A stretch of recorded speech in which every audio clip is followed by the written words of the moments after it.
como punto de partida. O sea, ¿para qué investigamos? ¿Para qué hacemos ciencia? ¿Para qué, en mi caso, las ciencias sociales? Me imagino que acá pueden haber colegas de otras disciplinas también, pero creo que las preguntas son compartidas. O sea, si puede el trabajo académico contribuir a un mejor vivir. ¿M? Y eso a veces se vivencia un poco como angustia, o sea, como cómo lo que yo estoy haciendo puede contribuir efectivamente a que las cosas cambien, a que haya una transformación de la realidad, a que no solamente nos quedemos en transitar por estas carreras académicas que a veces que tienen harto de bueno, pero que también tienen harto de competencia, que tienen harto de ir corriendo, esta idea de que publica o muere, qué sé yo. Y hay otras preguntas más de fondo, o sea, ¿por qué es posible, el conocimiento científico tiene que ser siempre un saber de especialista o puede dialogar con otros saberes, puede conversar con otros saberes, puede... Y finalmente, si se puede construir conocimientos entretejiendo nuestros saberes, lo que nosotros ya hemos aprendido, lo que sabemos, incluso nuestros no saberes, aquello que sabemos que no sabemos, con lo que sabe la gente. Esas son las preguntas, digamos. Y claro, obviamente, si usted está en este taller y estamos en este ciclo de esta conversación, la respuesta que uno tiende a dar es que sí. O sea, como que efectivamente o es algo que uno quiere hacer. Y estas preguntas no son nuevas. O sea, en el Chile post-estallido, mucha de la reflexión de la academia tenía que ver con eso. Ahí salieron algunas declaraciones de algunos centros que decían, bueno, tenemos que volver a conectar con la realidad. En ese momento, que a mi juicio daban como cuenta de esto, de este impulso o de este deseo de hacer una ciencia más situada, más transformadora. Y por lo tanto, y esa no es una reflexión nueva, o sea, en Latinoamérica, y esto es lo que me interesa como la entrada, hay un campo de posibilidades, hay un campo de reflexiones, hay una serie de, como dijo un amigo que hizo esta ilustración, de continuidades discontinuas entre distintos enfoques, y uno podría marcar aquí algunos de los importantes, o sea, indudablemente la reflexión de Orlando Falsborda, digamos, y la idea del senti-pensar, de juntar el pensamiento con la acción y con el sentir, y donde se involucran esas dos dimensiones y ya no son dos dimensiones separadas, sino que están juntas en el origen de la... Y un poco la neurociencia reciente nos ha ido mostrando que eso es muy cierto, o sea, que uno a partir de los sentires va como trabajando los saberes. Lo de Paulo Freire, sin duda, y hay otra columna importante, no muy conocida por acá, que es la idea el teatro del oprimido. En fin, yo no voy a dar cuenta como de esa red, de ese tejido de distintas perspectivas, sino solamente uso esta lámina para decir que esto viene de allá. O sea, hay una reflexión que está situada en un contexto histórico, está situada en un continente específico, si bien hay perspectivas que vienen de otros lados, está la perspectiva de la Action Research, que es más gringa, digamos, pero específicamente yo me ubico en esta... y lo que le voy a mostrar tiene que ver con una perspectiva particular que es la sociopraxis, que bebe de estas corrientes más antiguas y las junta con la perspectiva del análisis de redes sociales. Y ahí sale algo que se llama sociopraxis, pero que es parte de este campo. O sea, hay varias formas de hacerlo, yo lo hago de una cierta manera, entonces me interesa primero como puntualizar eso, o sea, que hay un campo amplio de posibilidades, de formas, pero que comparten algunas cosas en común. ¿Qué es lo que está en el fundamento? ¿Qué es lo que está en la base de estas formas de hacer investigación, investigación-acción, investigación participativa, sociopraxis? ¿Qué es lo que está en la base? A mi juicio son tres cosas. Hay un sentido transformador, o sea que yo ahí le pongo un sentido político. Y un sentido político porque tiene que ver con el poder, tiene que ver con la toma de decisiones, tiene que ver con las posibilidades de la democracia, tiene que ver con que la capacidad o no de que la gente pueda decidir la vida que quiere vivir. En ese sentido, un sentido político, ¿ya? No en el sentido de que gane mi partido, le gane a tu partido y que los cupos de mi lado sean más que los de tu lado. No, no en esa política tan como contingente, sino en la política más de sentido transformador. O sea, estas técnicas, estos enfoques, estas perspectivas, todas comparten la intención de tener un sentido transformador y todas se juegan en gran parte en lograr esa transformación o esas transformaciones. Algunas más allá, otras más finales, otras más de acá, más cercanas, pero todas aspiran a transformar. Es un primer punto. El segundo punto es una idea de participación, que en este caso es la idea de participar con la gente construyendo conocimiento. Y tienen una visión que yo puse ahí no normativa, una visión de la participación como una herramienta para la creatividad social, entendiendo la creatividad social como la posibilidad de darle respuestas nuevas a preguntas que a lo mejor son muy antiguas. Entonces, estos procesos lo que buscan o lo que tratan de lograr es desbloquear las respuestas que se presentan como un dilema en donde uno queda como atrapado. Entonces, a través de procesos participativos, a través de procesos de investigación-acción, una de las cosas que uno logra es generar nuevas respuestas, generar respuestas más creativas y que, por ejemplo, cuando esto se ocupa en procesos de planificación, lo que hace es mostrar caminos, rumbos nuevos. Y también para el saber científico también es así. O sea, y esa es la perspectiva de la participación. Por eso se mete a la gente en el proceso y hay formas de hacerlo y qué sé yo.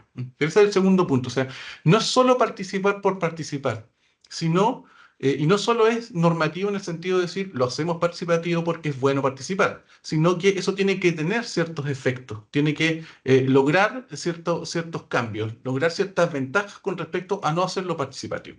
Ese es el segundo punto. El tercer punto es, yo creo que es central para lo que nosotros vamos a conversar ahora, una epistemología, o sea, una forma de construir el saber. Y que está muy ligado con la idea de complejidad. O sea, las metodologías participativas parten de la base de que el saber que tratamos de construir es un saber complejo, por lo tanto está en relación con otros actores. No se puede entender desde fuera, se tiene que entender desde dentro y por eso nos implicamos, por eso nos metemos. Voy a profundizar sobre algunos de estos puntos enseguida, pero lo que me interesa es plantear eso primero. O sea, esto tiene tres puntos de partida o tres bases. Ahora, hay diferentes formas de hacerlo, hay diferentes intensidades. Cuando uno se pone a estudiar los procesos participativos, una de las cuestiones que se encuentra son como estas escalas de participación que van desde lo más bajo, de la participación como más básica, informativa, hasta los niveles más altos de participación que serían los de decisión o de cogestión. Hay varias escalas. La más conocida probablemente es la escalera de participación de Hart, pero hay varias más. Hay un debate como súper grande sobre si estos procesos son de abajo hacia arriba o son de arriba hacia abajo. Entonces, este es un esquema que muestra esas dos cosas, que muestra como niveles de participación que van de abajo hacia arriba y niveles de planificación. Y con algunos amigos lo adaptamos para hacernos entender cuáles eran los tipos distintos y la gracia de esta escala es que articula esas dos cosas. Es decir, a un nivel de participación más intenso o más alto se corresponde con un nivel de planificación más bajo o más cercano a lo territorial. Y eso lo transformamos en cuando uno puede decir, mira, aquí yo estoy haciendo investigación participativa. Y lo que me interesa demostrar es que hay varios puntos, hay varias formas de hacerlo con distintas intensidades en función de qué tan implicados estemos. La primera es la investigación tradicional, lo que hacemos habitualmente, es lo que está cristalizado en los sistemas académicos actuales en general. ¿Y dónde empieza a cambiar? ¿Qué es lo que uno podría decir? Mira, aquí subimos un nivel de participación y bajamos, nos acercamos un nivel hacia la realidad social. El punto que marca el punto de inflexión es la devolución de información. Es decir, cuando uno ya empieza a hacer devolución de información de lo que está haciendo hacia la gente, con los resultados o con los análisis, puede hacerlo en cualquier momento, ahí ya hay una cosa distinta, ahí ya hay un nivel de participación más grande. Ese es el primer punto. Entonces, si uno quiere comenzar en este juego de hacer investigación participativa, lo primero que tendría que hacer es empezar a devolver información. Y eso es bien radical porque es invertir el flujo de cómo se construye el conocimiento habitualmente. Es decir, habitualmente lo que nosotros hacemos, especialmente la gente de las ciencias sociales, es levantar información desde la gente, construir información desde la gente, desde abajo y pasársela a los de arriba, ya sean instancias académicas, los que están en consultoría, a quien les paga la consultoría, en fin. Esto invierte, o sea, devuelve la información. Y eso es clave, incluso uno lo encuentra en ciertos enfoques de metodología cualitativa, esta idea de devolver información como una herramienta para entender mejor lo que está pasando, para comprender mejor que el rollo de las metodologías quali. Un paso más allá sería ya la co-construcción del conocimiento, es ir construyendo saber con la gente. Y ahí hay otras técnicas, hay otras formas.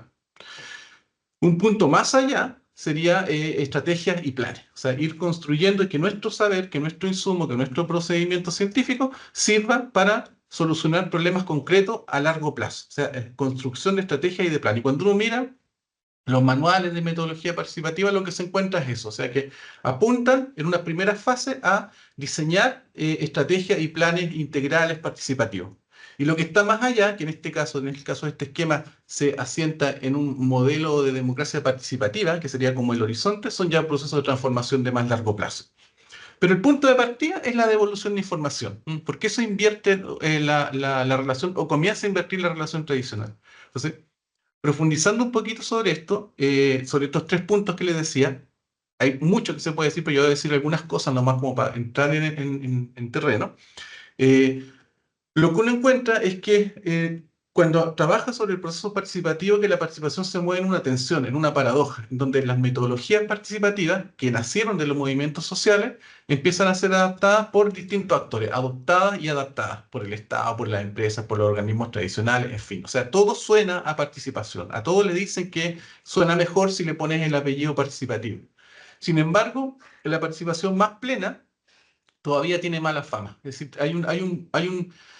hay un escenario ahí que es paradójico, donde dice que sí, pero no tan intensa. Y eso es lo que uno puede usar como estrategia reversiva para meterse en estas cosas. Entonces, la mala fama es que es más lenta, tiene problemas para desarrollarse y sobre todo que vulnera los derechos adquiridos de quienes somos los expertos, los que se supone que sabemos. Y esto ocurre también en la academia. O sea, hoy hay una necesidad de implementar investigación participativa, hay una necesidad y hay todo un discurso hoy día con respecto a eso, hay formas distintas, pero las posibilidades concretas de realizarlas son difíciles. Van todavía a contrapelo. Yo diría que en la academia chilena todavía se va muy a contrapelo, aunque cada vez estamos avanzando más. El segundo punto, entonces, eso con respecto a la participación. El segundo punto es lo político, o sea, volviendo al esquemita de tres patas que decía antes, ¿cómo uno sabe si esto está funcionando a nivel político, a nivel transformador? Primero, la utilidad, o sea, que lo que uno haga sirva para cambiar algo, para entender mejor algo, para problematizar mejor algo o para buscar soluciones. Lo segundo, que son procesos que buscan transformar. El otro punto que a mí me interesa acá es que no se trata solo de aplicar técnicas por aplicar, es decir, no porque yo aplique, no sé, un sociograma, un flujograma, un mapeo participativo, ya mi proceso va a ser participativo. Está bien aplicar la herramienta, pero la idea es meterlas en un proceso que tenga una intención concreta a corto plazo y un horizonte a largo plazo, que probablemente se va a identificar, y eso es lo que uno le va pasando con la idea de democracia participativa. Entonces, el proceso tiene una dimensión estratégica. Pero lo que más me interesa profundizar es el tema de la epistemología. Eh, una idea solamente que en dos láminas es que cuando un sistema es simple, se entiende desde fuera. Esta es una idea de Jesús Ibáñez. Cuando un sistema es simple se entiende desde fuera, porque tiene una sola dirección. Es como un desfile. O sea, uno en un desfile, cuando uno desfila, uno no entiende el desfile desde dentro. Si usted alguna vez ha desfilado, lo único que uno ve es la cabeza del compañero que va adelante desfilando de uno. Pero desde fuera se ve bonito el desfile. Eso está hecho para ser visto desde fuera. Pero las sociedades no son como desfiles, las sociedades son como bailes, es donde hay una serie de relaciones que se van entrecruzando, que van construyendo órdenes emergentes y que para entenderlas a ese nivel de complejidad hay que meterse. Los bailes desde fuera parecen caos, pero cuando uno entra al baile, y entonces comienza a entender el juego de complicidades que existe en un baile donde está la gente ahí moviéndose y bailando. Las ciencias sociales tenemos que meternos al baile, pero tenemos la desventaja de que siempre llegamos atrasados a un baile que ya está ocurriendo. Sin embargo, esta herramienta proveen algunas herramientas, valga la redundancia, para comprender ese baile y para a lo mejor poder bailar mejor. De lo que se trata, cuando yo hablo de complejidad, me refiero a lo siguiente. O sea, en la realidad nosotros tenemos elementos, y esos elementos se distribuyen de alguna forma. Entonces, cuando uno estudia a nivel de los elementos, se encaja muy bien con la perspectiva distributiva o con las metodologías cuantitativas. Esto obviamente solamente un esquema. O sea, yo sé que uno también puede hacer cosas explicativas desde las metodologías cuantitativas. Pero en general lo que uno ve es la distribución de elementos y ese es un primer nivel de complejidad. Es un primer nivel de la realidad. Un segundo nivel es cuando estos elementos se relacionan y uno los estudia en su relación. Es decir, es una perspectiva estructural de cómo se estructuran estos elementos, las relaciones entre los elementos. Y esto encaja muy bien con las metodologías cualitativas, que nos sirven para comprender, que nos sirven para estructurar. Las metodologías participativas están en un nivel superior de complejidad, porque lo que buscan son relaciones entre relaciones. Entonces, tenemos elementos, relaciones entre elementos y relaciones entre relaciones. De aquí, estas perspectivas nacen en ese juego. ¿Mm? Ahora, lo que a mí me interesa, y con esto voy a tratar de cerrar, es, o de empezar a cerrar, para abrir, ¿mm? Es que ¿cómo uno hace esto? Ya, ok, mira, está súper bien lo que tú me estás diciendo, a mí me interesa también una ciencia que tenga esto, que tenga transformación, que tenga no sé qué. Bueno, ¿cómo se hace? ¿Cómo vamos a las metodologías? ¿Mm? Y yo ahí quiero entregar un par de pistas, o sea, una forma de hacer. No es la única forma, es la que yo más conozco y por eso puedo hablar de eso, pero es un enfoque que se llama sociopraxis y que está como a medio nivel entre las perspectivas estructurales y las perspectivas dialécticas. No me voy a meter mucho en esto, pero esto es como una distinción bien de manual que encaja estos niveles de diseño. Y la sociopraxis se basa en un acoplamiento de distintas metodologías participativas. ¿M? Y esto es una forma concreta de cómo hacerlo, cómo uno podría desarrollar estos procesos, cómo uno lo podría hacer. Yo dije entonces, un primer elemento, estas tres bases. Un segundo elemento, esto parte con la devolución. Un tercer elemento, ¿cómo lo bajamos? ¿Hay diseño metodológico? Sí, eso yo voy a mostrar. Un diseño metodológico que es la sociopraxis, que parte de esta base. O sea, si las perspectivas distributivas tienden a cerrar la complejidad, si las perspectivas cualitativas tienden a abrir para luego cerrar, lo que hace la sociopraxis es un proceso, diseña la investigación en un proceso de saltos sucesivos de apertura y de cierre, fundándose en algunos elementos conceptuales, metodológicos algunos, de los cuales yo creo que los principales son estos, o sea, la idea de reflexividad, la idea de implicación, la idea de redes sociales y la idea de grupo motor, o más bien ya ahí estamos en el terreno de las herramientas, el grupo motor es una herramienta. ¿Mm? Entonces la sociopraxis junta esos elementos, los acopla, bebe de distintas fuentes y plantea un proceso que se basa en esto, o sea, redes sociales, un concepto que permite escapar de estas categorías más convencionales que salir del individualismo, de lo que se llama en ciencias sociales el individualismo metodológico y centrarse en las relaciones, no tanto en las sustancias, como dice Mirmayer, sino en las relaciones. Y en estas relaciones son más dinámicas y por lo tanto son menos esencialistas o son derechamente no esencialistas. La sociopraxis tiene un enfoque súper grande con los enfoques de redes sociales. Básicamente aplicó estos enfoques del análisis de redes sociales a los procesos participativos. Ese es como un poco el nacimiento. ¿M? Otro elemento importante es lo de los grupos motores, que esto está tomado de la investigación-acción de la IAP de Falsborda. ¿M? Lo que hacía Falsborda era construir lo que se llamaban los GIAP, los grupos de investigación-acción participativa, que es grupo de gente que se va involucrando en el proceso, para decirlo en términos sencillos, y que va contribuyendo y co-construyendo en los procesos más maduros al análisis de datos, a la interpretación. En el caso de la sociopraxis, los grupos motores son grupos que se articulan en torno a una tarea común y que no son grupos de representantes, sino que grupos de gente que se va interesando y que la gracia es que esta forma de articulación que es bien horizontal y bien heterogénea, o sea, la idea de un grupo motor es que sea bien distinta a la gente entre sí, favorecen la aparición de emergencias transformadoras, de cosas que van surgiendo. Bueno, dos cosillas. Uno, entonces este es como un proceso de investigación-acción participativa desde la perspectiva de la sociopraxis. No lo voy a explicar completo, pero simplemente decir que son ciclos, son momentos. Son momentos de, primero un momento de cierre, ¿no? Donde uno redefine el problema, se pregunta para quién esto es un problema, donde uno también se cuestiona y dice, ¿para qué yo estoy haciendo esto? O sea, hay un momento de autorreflexión que muchas veces no se escribe mucho sobre eso, pero es fundamental. O sea, ¿para qué estoy metido en esto? ¿Qué es lo que me interesa? Y luego de eso viene un proceso de apertura, que es lo que habitualmente uno podría encajar con la idea del diagnóstico, con la diferencia importante que aquí lo que prima es el diagnóstico basado en redes, o sea, redes de sentido, redes de acción, conjuntos de acción que van redefiniendo el problema y que lo van profundizando. Y ahí uno ocupa, por ejemplo, una herramienta distintiva que es el sociograma, y ahí tengo un par de ejemplos después. Luego viene un tercer momento, que es de cierre en acciones distintas, en acciones concretas, en programaciones, en planes, y un cuarto momento que es donde esas planes, esas acciones, esas iniciativas se ejecutan y por lo tanto dan lugar a nuevas complejidades. O sea, los problemas no es que se solucionen, sino que se transforman en otras cosas, en nuevos problemas. Por eso uno es un ciclo. Entonces, es un ciclo que cierra para abrir, que abre para cerrar y que cierra para abrir nuevamente. Ciclos sucesivos de apertura y de cierre. Y en esos improntas distintas uno puede ir ocupando distintas técnicas. O sea, hay técnicas que sirven para abrir, hay técnicas que sirven para cerrar, hay técnicas que funcionan muy bien en un momento, pero no hay una técnica proscrita. Por eso el énfasis no está en la técnica, no está en decir yo voy a usar una técnica participativa. La técnica puede ser usada en distintos momentos, dependiendo de su rendimiento. Entonces y ahí está un poco el cuadro más complejo. Obviamente no lo voy a explicar eso, pero lo que quiero mostrar eso es que estos ciclos van acomodándose con distintas técnicas que sirven para diferentes cosas en diferentes momentos.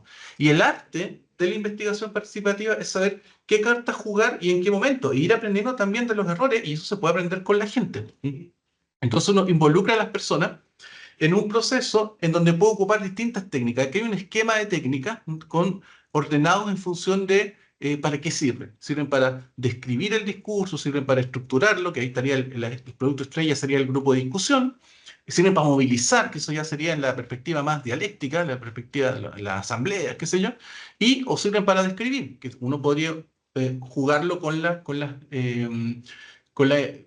formas de hacer investigación más cuantitativa. El sociograma está como por ahí al medio, o sea, está como entre el discurso y entre la descripción, y aquí quiero cerrar con cómo uno puede aplicar una técnica y qué pasa con eso, y cómo yo apliqué esta técnica en un contexto de una investigación convencional. Porque estamos en procesos de apertura, es decir, no se trata de que todo sea como tú piensas que tiene que ser, sino de ir abriendo estos caminos en la academia concreta que tenemos hoy día, digamos, con sus tensiones, con sus ventajas, con sus desventajas, con sus desafíos.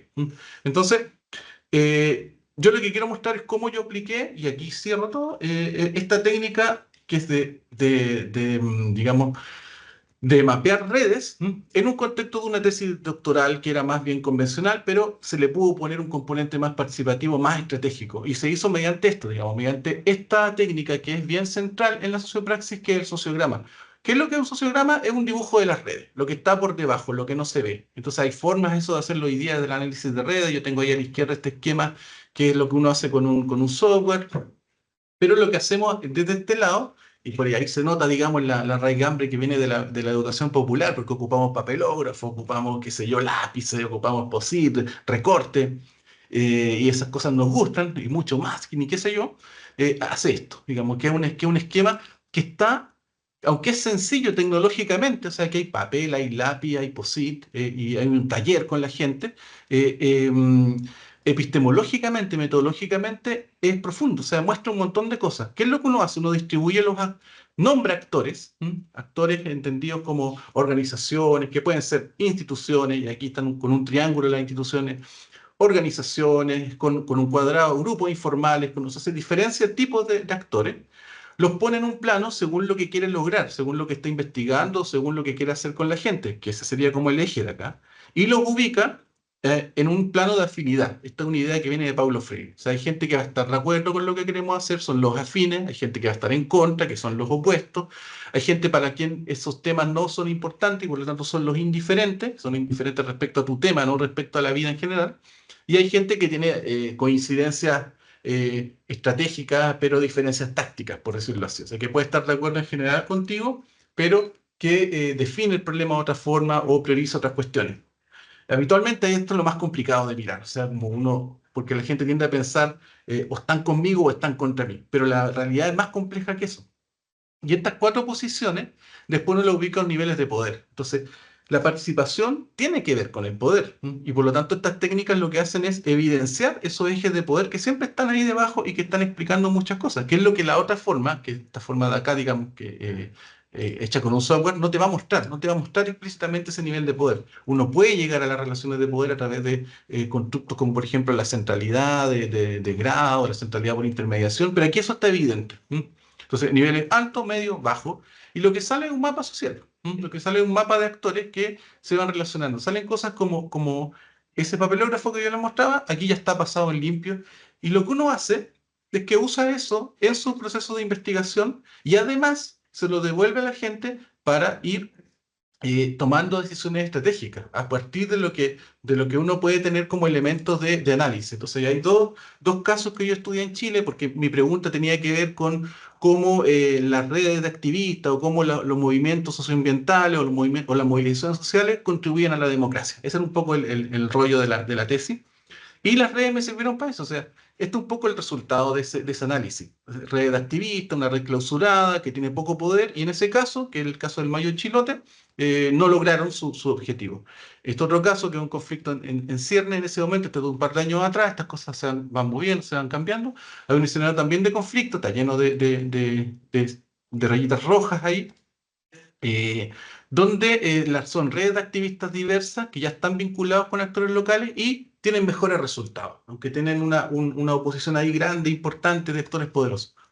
Pero más allá del tema específico de cómo esto se articuló, lo que uno además hace es entregar esto como una herramienta estratégica, en este caso para los movimientos. Y eso es lo que hace la diferencia, porque yo podría quedarme con esa sola descripción y hacer mi tesis y después devolver los resultados de la tesis, que fue lo que hice, pero también en el mismo momento hay una devolución donde en función de eso uno puede ir planificando estrategias. Y aquí hay cuatro estrategias básicas de redes, que tampoco me voy a meter muy en eso, pero trabajar con los aliados, negociar con los diferentes, seducir a los indiferentes, aislar a los opuestos. Y a partir del análisis de esa devolución, la gente va diciendo, mire, lo que necesitamos en este momento específico de nuestro camino es negociar con los diferentes para poder ganarlo, o no sé.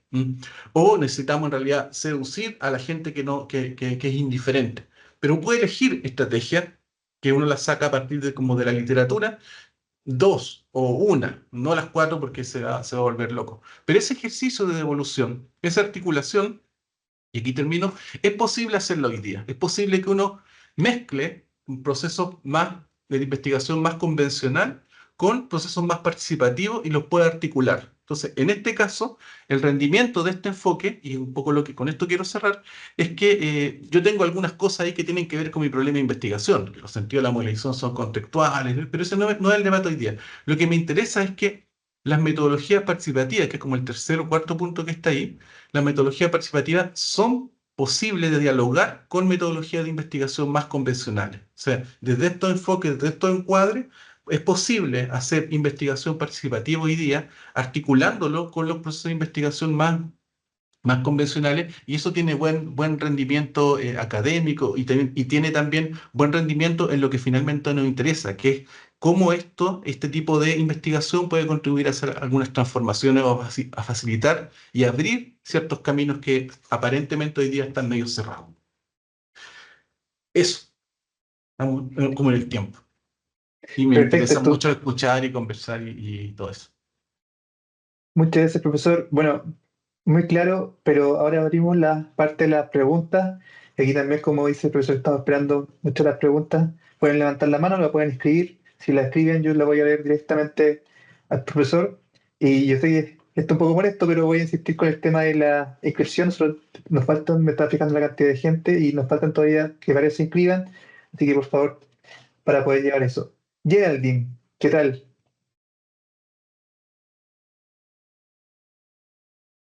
Geraldine, levantó la mano. Sí, alguien levanta la mano. Geraldine Sí, ¿ahí Vaquero. me escuchan? Sí, Sí, súper. Dame un segundo. Ya, Víctor, me parece muy interesante lo que menciona. Creo que estas metodologías activas, es hacia donde debemos mirar, ¿no? De participación activa. No obstante, creo que hay muchas dificultades al momento de implementarla dentro de las investigaciones. Y me Ujú. parece como importantísimo y además muy interesante lo que planteas de la metodología desde la praxis. A mí sí me gustaría que de pronto profundizaras un poquito más. Creo que es muy enriquecedor. También me gustaría saber si tienes algún material escrito al que se pueda acceder con esta información. Bueno, eso básicamente. De verdad, muchas gracias porque muy interesante lo que nos planteas hoy. Súper. No sé si juntamos un par o vamos inmediatamente. ¿Qué hacemos? como usted le... Ya. Mejor ir respondiendo directamente. Ya, Fernando, y ahí vamos Mm, poniendo. mm. Bueno, muchas gracias por la presentación. Yo tengo a cargo un doctorado en modelamiento matemático aplicado Súper. y indudablemente muchas de las oportunidades que pueda tener la ciencia con alguna intención aplicada, digamos, aunque nosotros trabajamos con matemática como metodología de base a través del modelamiento para la investigación de problemáticas científicas y tecnológicas, pero Mm, queremos avanzar. Entonces, el discurso me pareció un poquito encerrado dentro de las técnicas más o menos propias de las ciencias sociales. Entonces, quería preguntar si había alguna aproximación o alguna lectura sugerida para para estas ciencias un poquito más formales, en que el método no me cuadró lo presentado a lo mejor por ignorancia, po. Entonces, por lo mismo necesito como orientación. vale. Ya, súper. Dos preguntas súper buenas. Sí, po, o sea, lo que decía Geraldine, claro, hay dificultades, o sea, indudablemente hay dificultades y uno trabaja siempre en red, o sea, aquí hay un grupo de personas, yo formo parte de algunos grupos que estamos como en esta reflexión y hacemos trabajos distintos y vamos viendo cómo las cosas se van como cambiando en la academia. ¿M? Eh, y yo creo que esa es una clave, o sea, es conversar, es poder ver cómo podemos hacerlo en una situación concreta, en un espacio concreto. Y yo creo que de ahí se aprende mucho más que a lo mejor planteándose como estos grandes principios. Por eso a mí me gusta moverme harto en el nivel de las metodologías, porque creo que es un nivel intermedio entre la cuestión más teórica y la cosa más práctica. Y desde si esto se ha ido como creando en el tiempo a través de un montón de gente que ha ido reflexionando, yo ahí puse un par de nombres que son como importantes, que uno les puede como empezar a seguir la pista, pero ha sido desde la reflexión sobre la práctica. Entonces, ¿qué quiero decir? Así como concretamente, hagamos. O sea, hagamos la invitación como a poder pensarlo en la situación concreta. Ahora, en respuesta a lo que tú planteabas, Geraldine, y también un poco lo que decía Fernando, al final de la PPT, que me imagino que después queda disponible, yo puse ahí algunos links donde hay material que uno puede pinchar y profundizar y ir metiendo. Incluso hay unos repositorios de técnicas que las puede empezar a aplicar y aprovechemos la ventaja, digamos, o sea, de estar acá en el departamento de sociología. Somos varios que estamos como tratando de hacer este tipo de cosas y hay que aplicarlo en un contexto como concreto. Y ahí yo, haciéndome cargo de lo de Fernando, sí, po, o sea, ese sesgo está, y está porque cada uno es un poco, es quien es, digamos, o sea, no. Y fíjate que yo creo que hay formas de trabajarlo en ciencias más duras. Evidentemente no es mi área de trabajo. Yo vengo de las ciencias sociales, vengo de la intervención comunitaria, vengo del trabajo en barrio y es lo que mejor conozco. ¿M? Pero hay gente usando este tipo de técnicas que no son las mismas. Yo mostré solo una, que es el mapeo, que efectivamente funciona en esos contextos, pero yo te diría que podríamos conversarlo. Voy a buscar iniciativas más concretas en ciencias, no sé si matemática o modelamiento matemático, pero sí en ciencias más duras. ¿M? Y yo creo que ahí hay un tema que hacer, porque hay que construirlo. A mí yo creo que hay dos áreas donde todavía no se ha logrado como cuajar un enfoque tan concreto. Uno es este, el que tú dices, o sea, que cómo lo hacemos en estas ciencias más que no tienen que ver con diseño. Yo creo que ahí hay dispositivos de escucha, fundamentalmente. De decir, mira, el problema es que nosotros lo vemos así, la gente lo ve así. A mí me ha tocado trabajar en contextos, no sé, con cosas como técnicas de la leña, de la contaminación, y ahí hemos abierto el diálogo y la gente ha planteado cuestiones que a los expertos no se le habían ocurrido. Entonces yo creo que por ahí hay una cosa interesante. Pero hay un déficit. O sea, esto está mucho más asentado en estos campos y eso se nota inmediatamente en la presentación y tú lo detectaste. Entonces yo creo que ahí mi respuesta sería como una invitación a conversar sobre eso más concretamente. Y el otro espacio, y que yo creo que también hay mucho por construir ahí, en, en el tema de personas que están en situación de discapacidad. O sea, otra vez yo estaba en un taller explicando esto y una colega que tenía una discapacidad física y que trabajaba en el mundo de la discapacidad me dijo, bueno, ¿y cómo hace esto con gente que es ciega? Esa fue su pregunta. Y yo le dije, yo no sé, vamos a tener que inventarlo contigo, a lo mejor una forma de hacerlo, porque ahí yo creo que todavía hay un punto a construir. Pero de eso se trata, o sea, aprovechando que estamos aquí cerca, yo creo que es una buena idea y ahí el espacio de Colmena seguramente sirve también como para abrir la conversación y llevarla a cosas más concretas, no solo a principios. Está Perdón, silenciado tengo aquí. una pregunta y un comentario acá en el chat. Primero con Dale. la pregunta, dice don Cristian Cortés, dice, buenas tardes, Víctor, muchas gracias por tu presentación.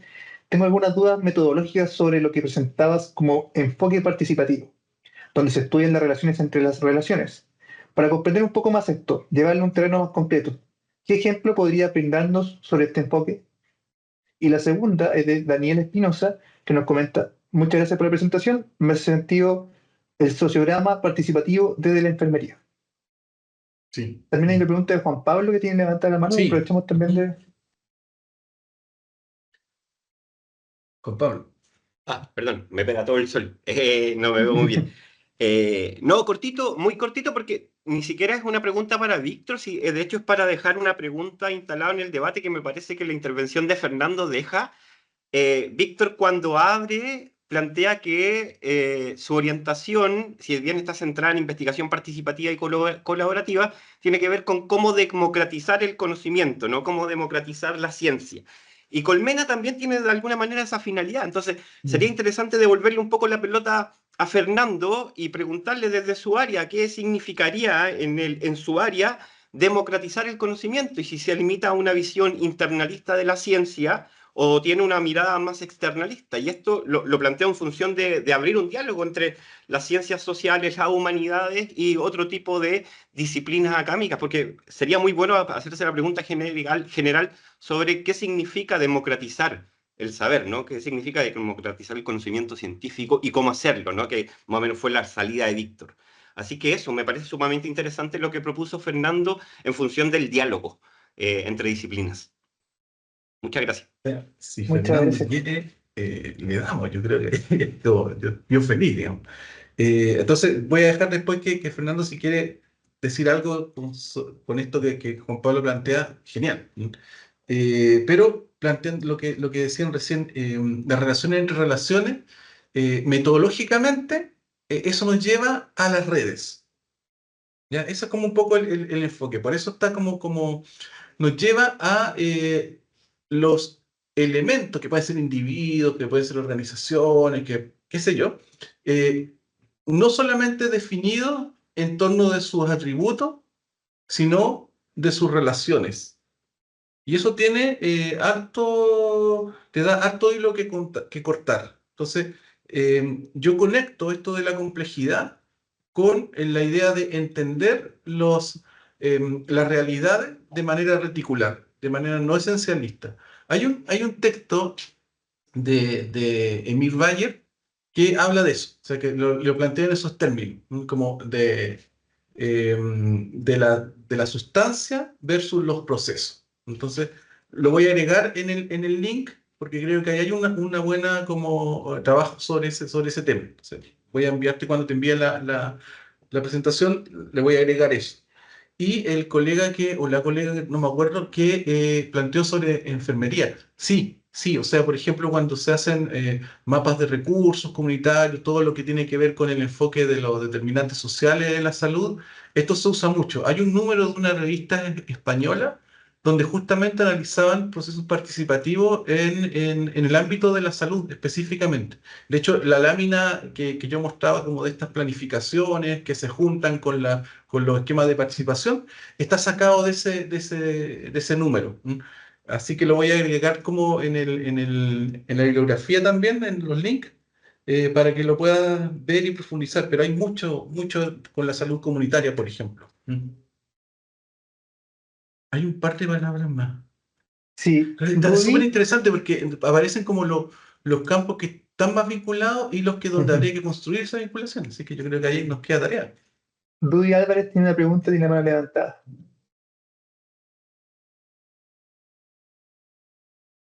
Hola, hola a todos. Gracias por la presentación. Yo tengo un punto de vista quizás más desde la ciencia, desde la Escuela de Nutrición y Alimentos.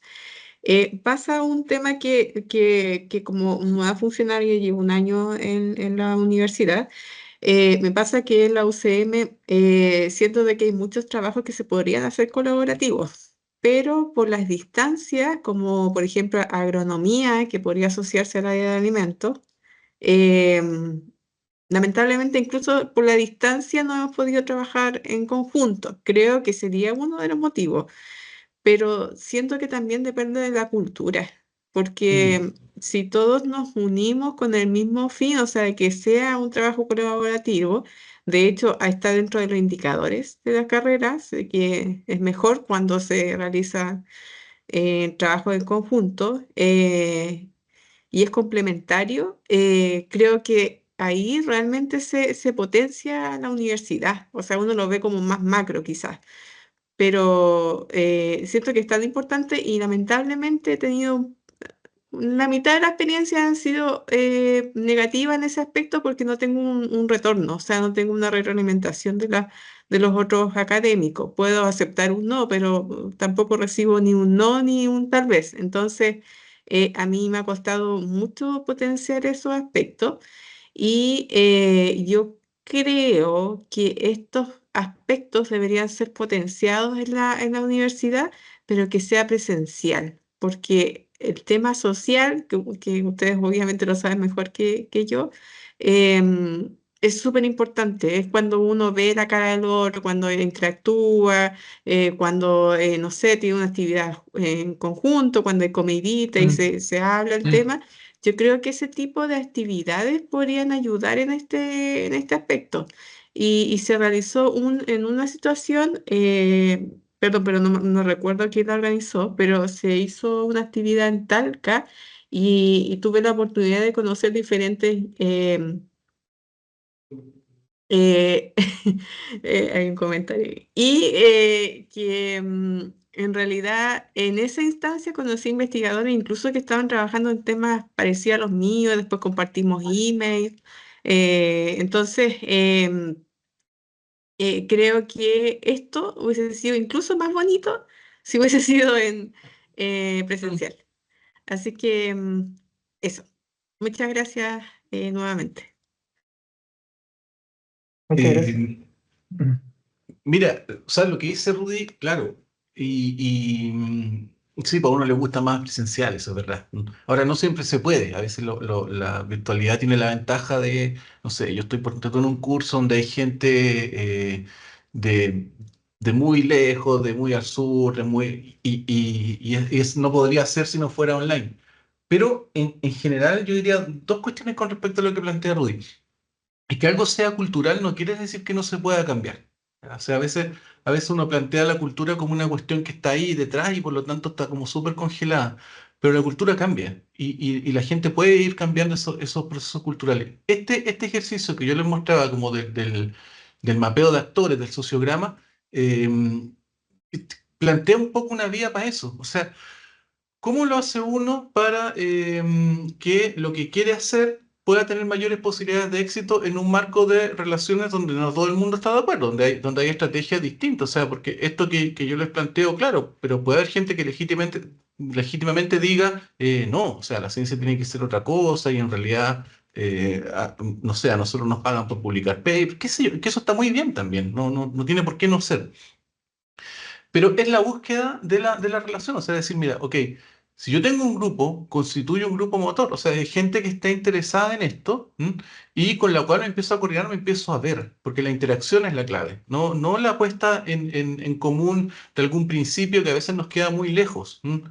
Sino la acción, la acción concreta, la interacción concreta es lo que muchas veces va abriendo estas puertas. Entonces uno puede decir, mira, acá hay un grupo pequeño, pero que le interesa lo que estamos trabajando. Aquí hay otro grupo que no les interesa, y aquí hay otro grupo que está en contra, y aquí hay un grupo que tiene cosas diferentes. Entonces, ¿cómo nos organizamos entre los que sí pensamos que esto debería hacerse, cómo podemos contarle a los que para ellos no es tema esto y eventualmente, como decía ahí, seducir a los indiferentes y cómo podemos hacer para que gente que está parecida pero que no estamos de acuerdo en todo, podamos hacer cosas que les interesa a ellos y que nos interesa a nosotros. Eso es negociar, a eso se refiere con negociar lo indiferente. Y eso es lo que hacía Paulo Freire, o sea, eso es lo que él decía cuando le preguntaron una vez, bueno, usted llega a una escuela, tiene su enfoque, ¿y cómo lo plasma, cómo lo hace realidad? Y él dijo eso, o sea, yo junto a estos de acá, negocio con los demás allá, seduzco a los demás allá y aíslo a los que a los que están en contra y eso lo hago mediante las redes. Entonces no es solo ponerse de acuerdo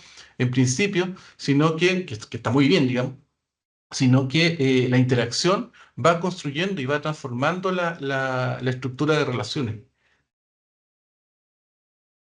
Don Diego Arango tiene la mano levantada. Sí, hola, a mí me queda una idea que me gustaría, Víctor, quizás una reflexión al respecto, porque yo interpreto de lo que presentaste en el sociograma que los actores o los elementos parecieran ser unívocos, como que una persona tiene una idea y está a favor o está en contra. Sin embargo, teniendo en cuenta un poco lo que dijo la colega Rudy anteriormente, y la experiencia pues también de uno mismo, yo siento que a veces uno está a favor y en contra uno mismo al mismo tiempo. Y el caso de la ciencia abierta, una de las cosas que me ha interesado y por las cuales he querido participar aquí es porque yo siento que a mí me pasa esto. Estoy en contra de la ciencia abierta y a favor al mismo tiempo. En contra porque participo, por ejemplo, de todo el sistema de publicación en ciencia, digamos, no abierta, con Paywall y con APC y todo esto.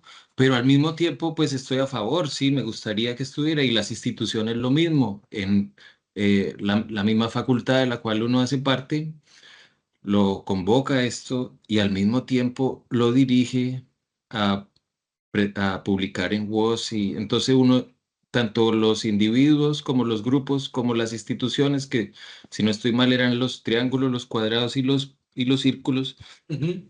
pues son uno, ¿sí? Pero son al mismo tiempo contradictorios. Entonces, ¿cómo se trabaja eso?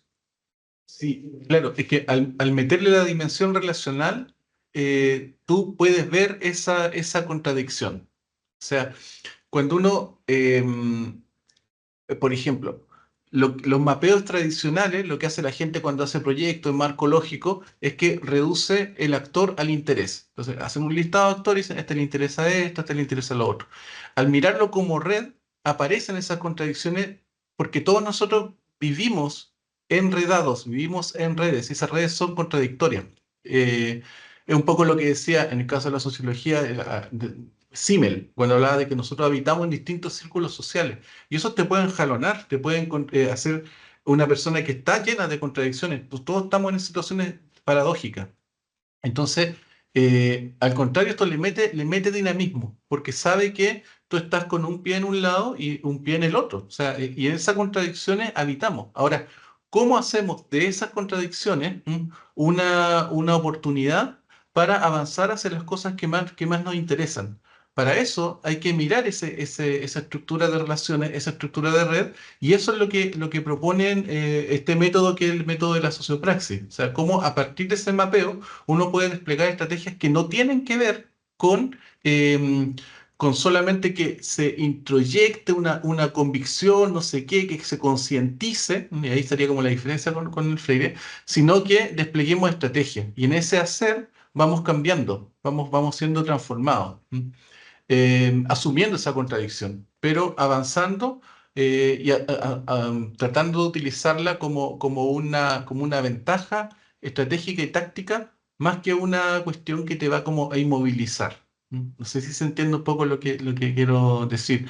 Mantener la coherencia, pero moverse. O sea, la diferencia que decía Freire, digamos, entre consecuencia y coherencia. La consecuencia, dice, este tipo es consecuente, vivió toda su vida en la misma, nunca cambió. Lo que decía Pablo Freire es, no, lo que importa es la coherencia. O sea, que hay un dinamismo, pero vas aprendiendo, vas cambiando, vas mejorando, vas equivocándote y vas aprendiendo de esos errores.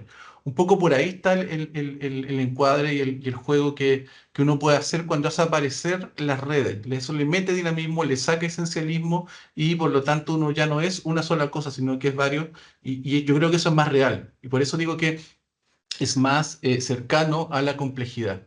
Porque lo que tú estás describiendo, queremos hacer una cosa, pero tenemos que hacer otra, porque no sé, estamos en una academia que nos pide ciertas cuestiones, porque además somos trabajadores, porque yo no soy solo sociólogo, soy también papá, soy hijo, soy, qué sé yo, guanderino, soy varias cosas al mismo tiempo. Eso, las redes, ahora, el ejercicio, la técnica en sí misma, el sociograma, claro, lo ubica en relación a un punto, a un tema. Pero si uno cambia el punto, cambia el tema, no es lo mismo hacer un mapeo en un barrio con respecto al tema del consumo de drogas que hacer un mapeo en un barrio con respecto al tema del deporte. Los actores se van a articular de una forma distinta, pero nos permite, mirando esa complejidad, hacerlo de una forma que podamos abordarla y que podamos transformarla en estrategias que sean concretas. Eso yo diría como una especie de respuesta. Perfecto, perfecto. ¿Hay más consultas, más preguntas? Aprovechando que han sido buenas preguntas, está bastante entretenida esta parte. ¿Alguien tiene más consultas, dudas? O comentarios también, sí, también son muy válidos. Bueno, bueno, por mientras esperamos si alguien más levanta la mano, aprovechar de invitarlos, invitarlas para la actividad del próximo jueves 11 de julio a las 9:30 en el auditorio F100A del edificio de San José, el antiguamente conocido Facultad de Ingeniería, que es el contexto jurídico y aspecto ética de la ciencia, y este taller es presencial. Estará con nosotros don Cristian Smith, que estuvo con nosotros en este ciclo en la primera charla, es académico de la Facultad de Derecho de la Universidad Católica de Santísima Concepción, y te puedes inscribir enviando un correo a colmena@ucm.cl. No sé si hay más dudas o más consultas, aprovechando ya para cerrar y agradecer obviamente al doctor Víctor Fernández y también a todas y todos por esta muy entretenida charla, muy buenos puntos, muy buena conversación. Nosotros le vamos a hacer llegar prontamente a todos y todos un producto que estamos desarrollando, que desarrollamos, que ya está en la página web, que ya se puede presentar, pero lo vamos a socializar ya de manera más formal, que es un banco de problemas que hemos ido desarrollando. A muchos y muchos les llegó en su momento esta información para poder levantar problemáticas desde la sociedad civil, desde instituciones, desde organizaciones sociales. Llegamos a más de 150 organizaciones aproximadamente con esta información. Ya hemos levantado 10 problemáticas que ya están en la página web de Colmena y ustedes las pueden revisar, incluso pueden hacer la suya. Se hizo un análisis, nuestro analista de datos, Mario Ortiz, hizo una revisión de cada información y se levantó en la plataforma para poder verla, para poder observar y quizás sacar alguna idea por ahí para poder investigar. Eso aprovechando que están ustedes, que varias investigan, eh, tomar ese punto y poder, digamos, considerar estas propuestas que vienen de las organizaciones en general. Así, apelando más o menos a lo que dice también el doctor Víctor. Eso. Oye, súper, muchas gracias y gracias también por las preguntas, los comentarios, así que yo me llevo un par de tareas a propósito de lo que dijeron, así que súper entretenido el espacio y la idea sería poder seguir conversando. Así que gracias a Colmena por el espacio también, súper interesante Muchas la gracias a ustedes. iniciativa. Muchas gracias. Y bueno, nos vemos prontamente. Que estén bien. Nos vemos, chao, chao. Chao. Chao, muchas gracias. Muchas gracias. Chao, gracias. Chao, chao, muchas gracias. Gracias. Chao, gracias.